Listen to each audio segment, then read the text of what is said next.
पालमेला अवस्था तक जाते जाते यस सर जल की कमी हो जाती है। जल की कमी होने के कारण तंतु भूमि पर पड़ा रहता है। अब देखो ये बदल गया। यस सर अभी तक तो कहीं चिपका उपका था। यस सर अब जल की कमी हो गई। जल की कमी होने पर तंतु भूमि पर पड़ा रहता है।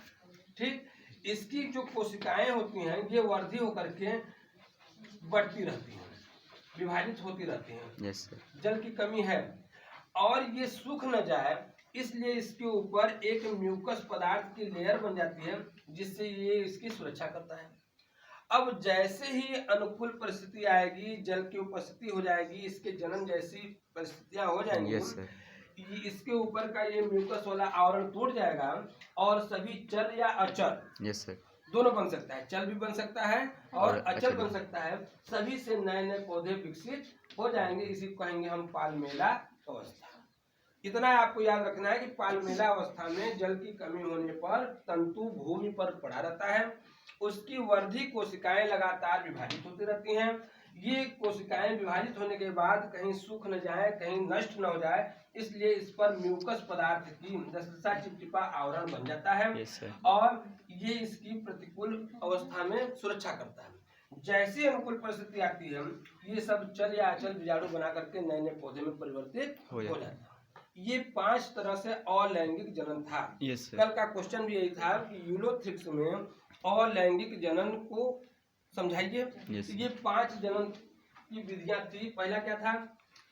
चल बीजाणु द्वारा। यस सर फिर दूसर का अचल, यस तीसर का एकाइनी, यस सर चौथा हिप्नोस्पोर और पांचवा पालमेला। अब बात आती है सेक्सुअल रिप्रोडक्शन। बस 2 मिनट में उसको भी खत्म करो तो अगला टॉपिक चले हम। लैंगिक जनन। इस लैंगिक जनन में सब लोग जानते हो भाई। यस सर लैंगिक जनन एक ऐसा जनन है जिसमें 2 युग्मकों की आवश्यकता होगी। सीधी सीधी बात है, एक नर युग्मक होगा और एक मादा युग्मक। ठीक उसी तरह से जैसे हम लोग चल बीजाणु द्वारा पढ़े हैं ना, इसका कोशाद्रव्य ये है, ये डिवाइड होगा, बटेगा।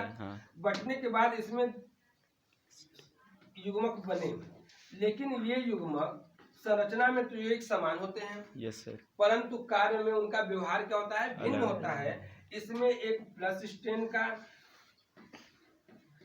और एक माइनस स्टेन का होगा। प्लस गुण का हो गया और एक माइनस गुण का होगा। भित्ति पर दबाव डाल करके ये व्हीकल्स में आ गए। यस सर इसके टूटने पर ये जल में स्वतंत्र हो गए, जल में स्वतंत्र हो रहे हैं। एक प्लस स्टेन हो गया और एक माइनस। जल में तैरते हुए जब एक प्लस स्टेन और एक माइनस स्टेन का एक पास आते हैं तो इनके पक्ष में आपस में उलझ जाते हैं। उलझ गए। यस सर अगर सीधी भाषा में हम लोग जान लें तो तुम लोग सब लोग जानते हो एक युग्मक यन है और एक युग्मक यन है। यस सर यन यन मिलकर के 2n जाइगोट तो बना ना। तो यहाँ तो यन यन मिलकर 2n जब समाहित हो गए तो 2 पक्ष में था तो 4 हो गए, 4 पक्ष में हो गए। अब ये कुछ देर तक साथ साथ तैरते रहते हैं। यस सर और जैसे ही तैरने के बाद ये पानी में जाते हैं, इनके ऊपर का पक्ष में क्या हो जाता है? समाप्त हो जाता है। समाप्त होने के बाद परिस्थितियां इनके अनुकूल होती हैं, इससे नए पौधे का उत्पत्ति हो जाती है। लैंगिक जनन में केवल 2 स्टेन बनते हैं।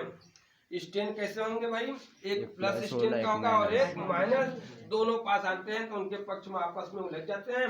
आपस में उलझने के बाद वो कुछ देर तक तैरने के बाद पेदी में बैठ जाते हैं। जैसी परिस्थितियां उनको मिलती है उससे नए पौधे का निर्माण हो जाता है। इसे कहते हैं यूलोथ्रिक्स में जनन की प्रक्रिया है।